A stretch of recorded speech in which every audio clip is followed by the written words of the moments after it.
Welcome to a new edition of the Neon Jazz interview series with Swedish jazz trombonist Nils Landgren.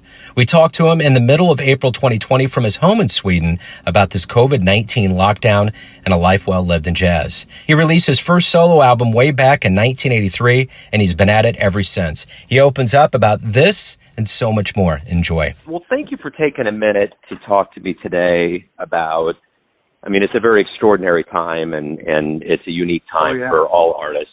So thanks for taking a minute out. So talk to me a little bit about any projects you have on the horizon or anything that might be going on right now.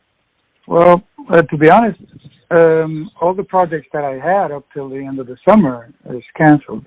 Everything. I'm at home. I'm practicing. I'm trying to write some music. I'm exercising a bit, taking care of our little house and our garden. With everything that you can possibly do. And the time flies pretty fast.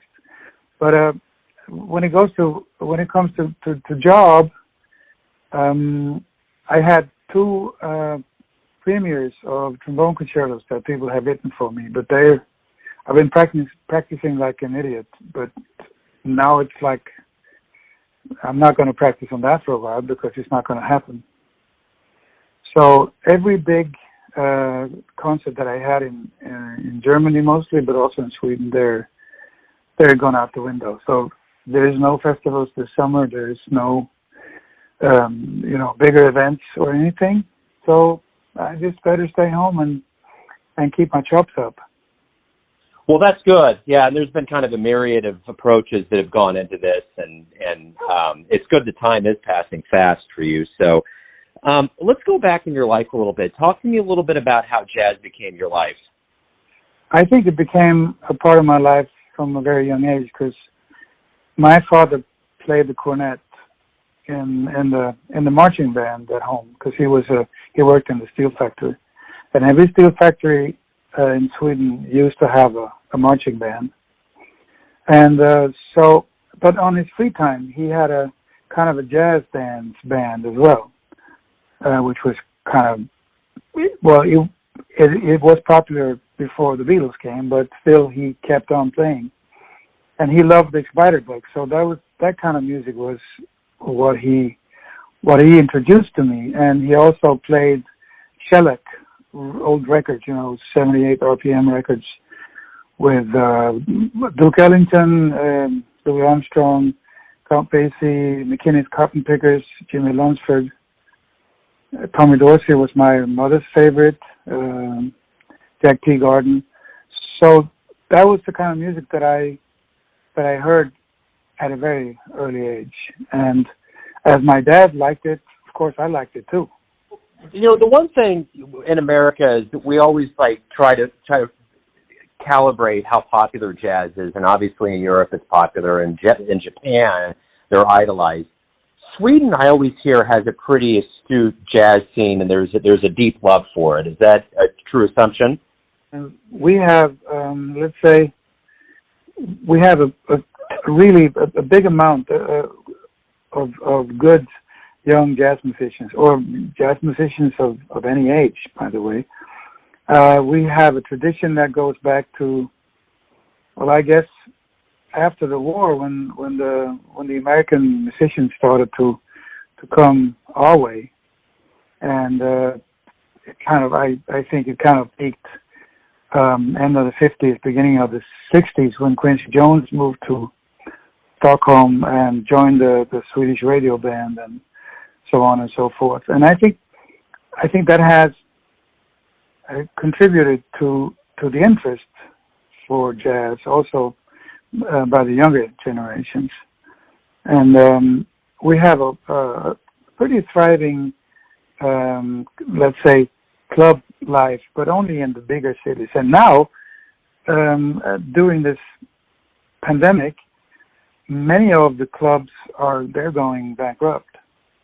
So even the bigger ones, the ones that kind of was the best ones in the country. They are going out of business because they have no content. They can't do nothing.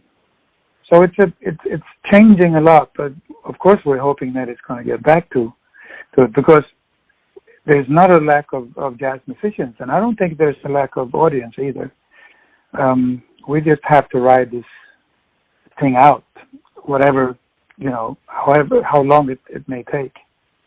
Well, I guess that's the big question here. Obviously, there's a lot of unknowns, but since, I've been interested in other parts of the world, what kind of estimates are you getting where you're at as far as the timeline to not only returning maybe to levels of society, but some level of normalcy in public spaces like with jazz and all that? As I said, I don't have any concert until at least beginning of September, but September I kept free because I was supposed to go to LA and New York, but that's not going to happen. So I guess maybe for me October, if it has lightened up a bit, because I'm booked until the end of this year and half of next year. So and my agency in Hamburg, I have a German agency. They're trying to rebook, find new dates for gigs that we had to cancel, or they were just canceled. So when it opens up, I have a pretty good chance of getting back to work again, but nobody knows. Some say they're going to open up a little bit at the beginning of May. Denmark and Norway and Finland are kind of, letting some restrictions ease up a bit. Sweden hasn't had these really hard restrictions, but it seems to work anyway. And Germany, they have had pretty hard restrictions, and Germany is one of the countries where I perform the most, and they have like big concert houses everywhere, and I can perform for up to 2,500 people a night. So of course, not having any of those gigs at the moment, that makes a big hole in my economy, but I'm not complaining. We can live a good life for a while, and maybe we can even help some other people that are not as lucky as I am, even though I don't have any concerts. Yeah, and I think that's kind of been the function of me trying to reach out to the jazz community, is that I think there's a lot of musicians and a lot of artists that need any help they can get to get the word out, whether it's doing virtual concerts or increasing album sales and all of those kinds of things. So hopefully that will happen. But what I want to know from you is, when you started playing jazz professionally, is the stage a second home to you? Is it a comfortable place? How did all that kind of evolve up to this point in your life? I became professional when I was 19, and I wanted to become a jazz musician, but I didn't make any money. So I was totally broke beginning of 1976, and I couldn't even pay my rent or anything. And I had moved to Stockholm half a year before, and for some reason,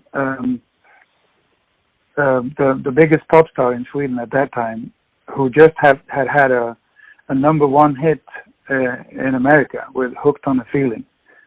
I don't know if you remember that song. Hookah Chaka, hookah, yeah. So he called me and asked me if I wanted to join his band because he wanted to do something else, and he needed a trombone player. So, of course, I said yes, because he offered me, in comparison, very, very good money.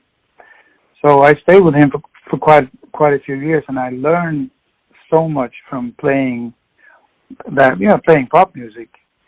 And I came to the point where I thought, okay, I have learned a lot, but I have some ideas of my own. So I think in 82 or something, I started my own band and tried to, move my own stuff a little bit. And slowly, it kind of, developed. And I was not seen as a typical jazz musician because I played a kind of a groovy, funky kind of music. So the jazz clubs thought I was too rocky or whatever for them. And the rock clubs thought I was too jazzy. So I didn't get any gigs. I had to hire the places myself. But that was a good practice. I learned by doing.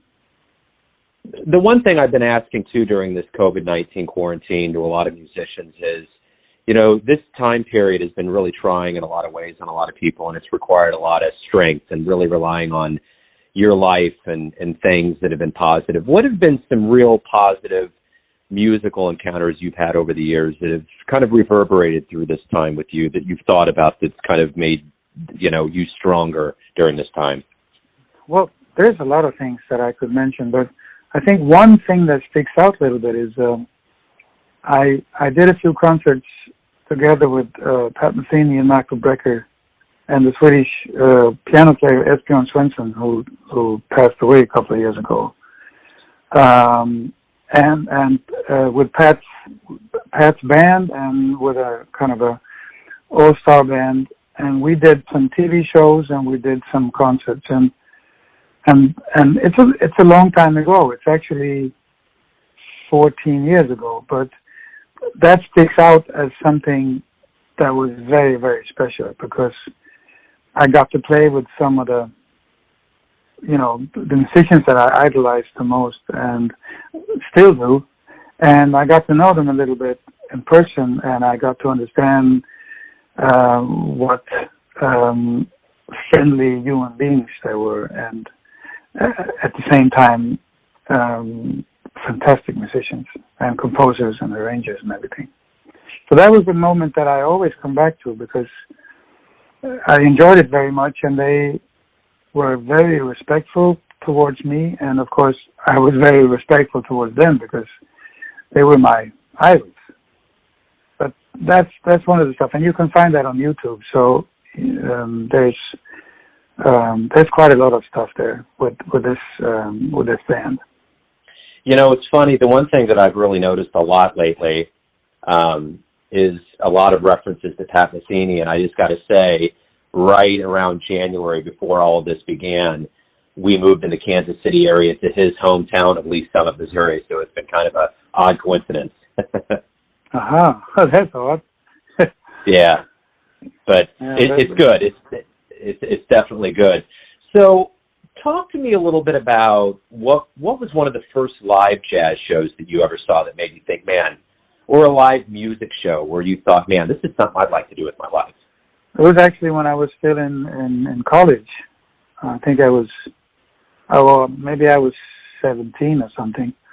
And there was a concert at the school. There was a band coming from Stockholm with guys. There was a guy from Barbados playing trombone and trumpet and flute, and there was a French guy who played bass. There was a guy from Croatia who played drums. There was a very eclectic band, and they even had a steel drum guy, and I just felt, wow, this music is fantastic. Maybe there's a chance that I can become professional as well, because the guy who I later got to know very well, who played the trombone, it was good, but he actually gave me the impulse to work a little harder, because I thought, if he can do it, I must be able to do it, because he didn't play that good.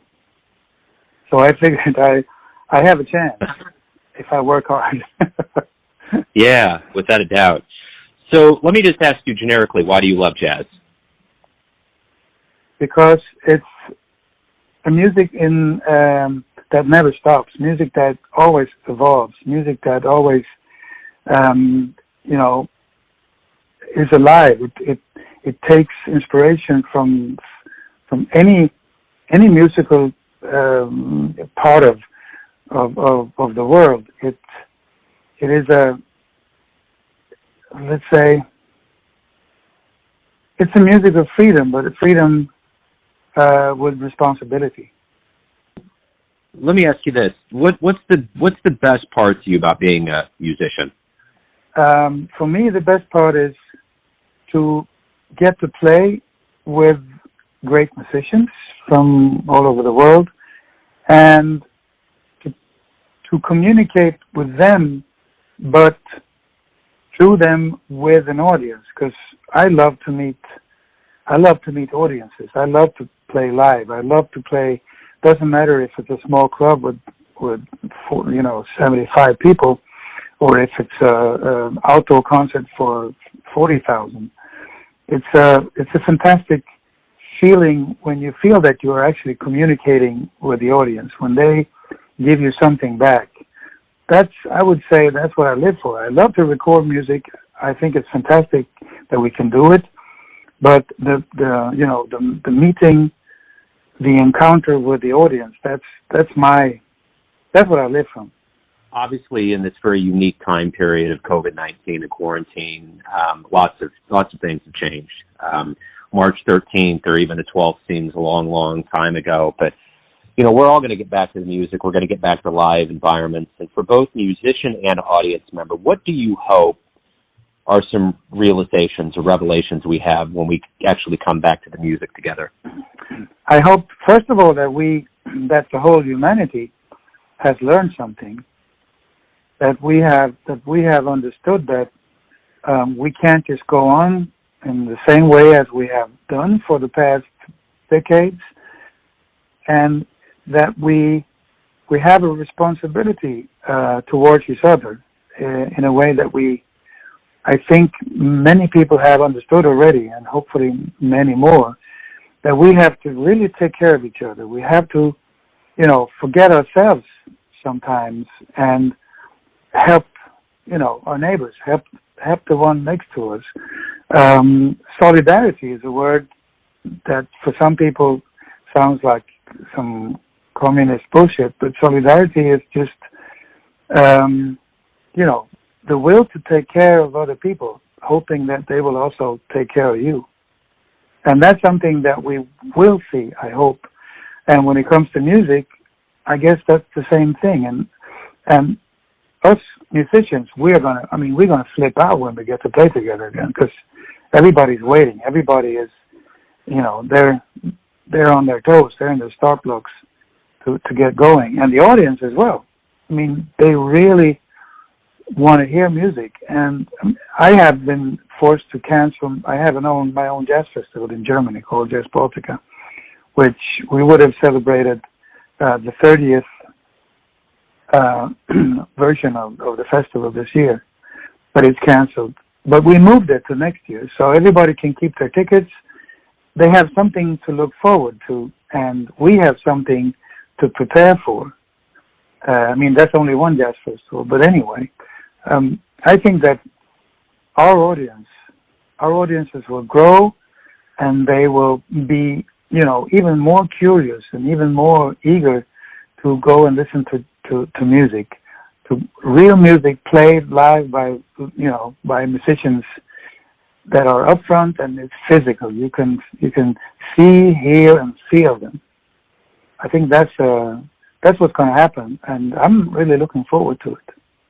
Yeah, I am too. I got a quick story about the last jazz show, which has been kind of something I've talked a little bit about, and we had no idea it was around March 3rd at our art museum here in Kansas City, the Nelson Atkins.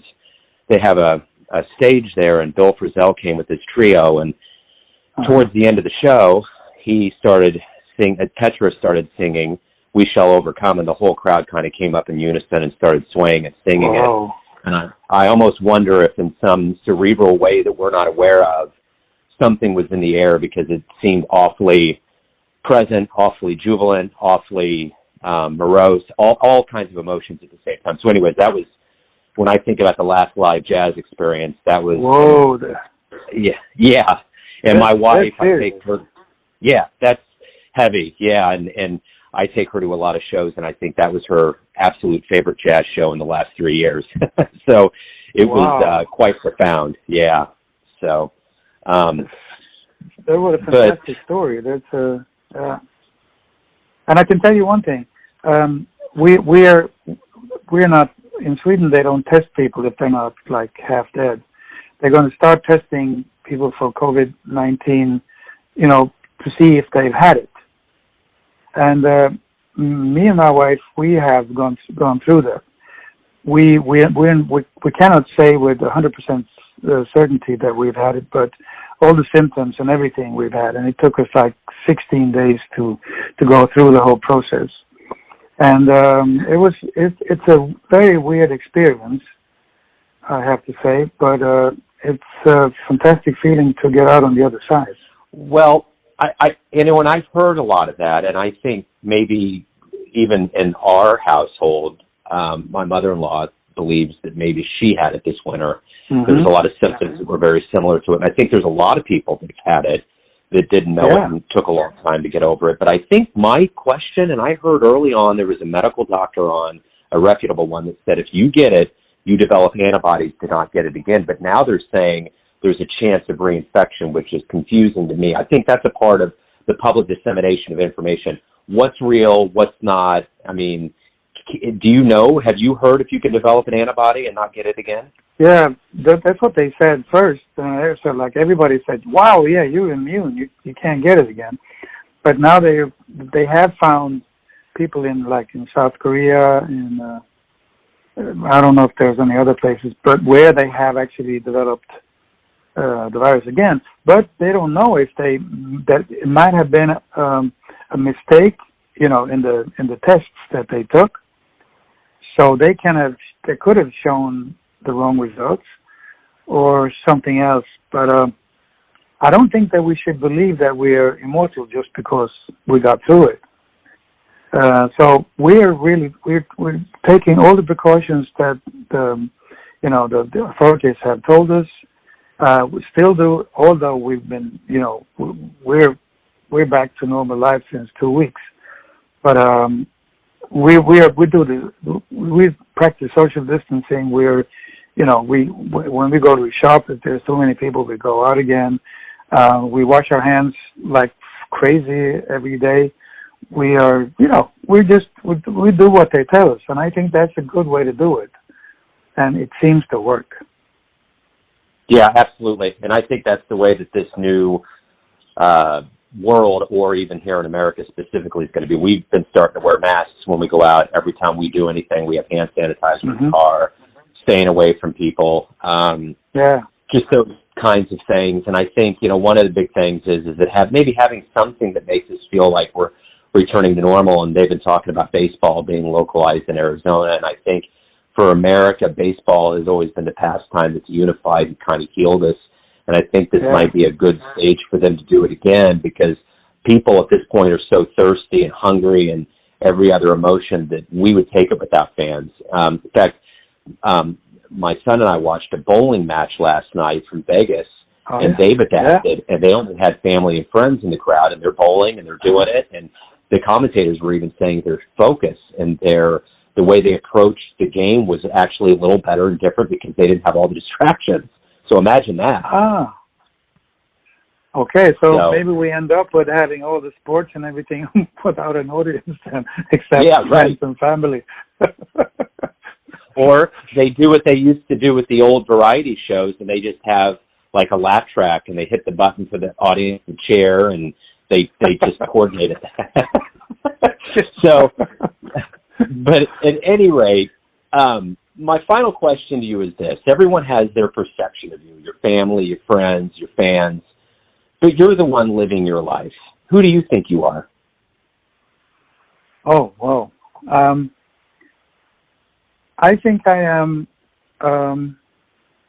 quite a happy 64 years old musician, playing the trombone and singing, living the dream of my father, having quite some success in music and a total success, I would say, in my private life. We don't have any kids, but I have been married for 42 years, and I have a great love for my wife and for the life that we're living. She's an actress. I'm somebody I'm quite content and happy with my life, which doesn't mean that I'm not, trying to find new things, new experiences, and new things to do. I'm very curious, but I think I'm somebody who is quite happy with my life, the way it has been, turning over the years, and well, that's probably who I am. Somebody who inherited an interest for jazz at a young age, and that interest has grown over the years, and it's still growing at this age. Thank you for taking your time out. Thank you for being so profound in this interview, and for the music that you give the world. And I hope that you stay safe and healthy, and everything gets better. And maybe we can talk during a time again when there's not a global pandemic. I'd love to. When life gets back to, it's not going to get back to normal, but it's going to go back to something else. Thanks for listening and tuning in to another Neon Jazz interview, where we give you a bit of insight into the finest players in Sweden, America, and spots all over the world, giving fans all that jazz. And thanks to Nils for his time, music, and story. If you want to hear more interviews, go to Famous Interviews with Joe Domino in the iTunes Store. Visit neonjazz at youtube.com, and for everything Neon Jazz all the time, go to the neonjazz.blogspot.com. Until next time, enjoy the jazz, my friends.